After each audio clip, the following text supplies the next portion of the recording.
Good morning বন্ধুরা, শুভ সকাল। তোমরা কে কেমন আছো? ভালো আছো নিশ্চয়ই। এই গরমে তো আমি ভালো নেই, আমার শরীরটা খুবই খারাপ। জ্বর থেকে উঠে এখন চান করে উঠে মনে হচ্ছে গা দিয়ে আবার আমি স্নান করে নিয়েছি। ঘামে এত ঘাম হচ্ছে, খুব কষ্ট হচ্ছে। যাই হোক, হ্যাঁ, তোমাদের সঙ্গে একটু কথা বলে নিই, তবে ভালো লাগবে। আর দেখো, যেটা বলছিলাম, এই যে আমার গাছগুলো দেখো, জল দিচ্ছি তবুও ঠিকঠাক মতন হচ্ছে না, তবে মোটা বাড়ছে না। ফুল তো এখনও হয়নি পর্যন্ত। অপরাজিতা গাছ।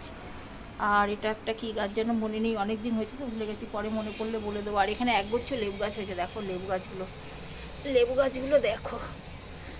লাগলে বলবে, কমেন্টে জানাবে, ঠিকানা দিয়ে দেবো, নিয়ে যাবে। আর এটা তুলসী গাছ, এটা হচ্ছে সোয়াবি গাছ, আর ওটা হচ্ছে আমার লেবু গাছ। ওই যে গাছে দেখো, ওখানে বসিয়েছি। এই হচ্ছে আমার গাছ। বাই বন্ধুরা।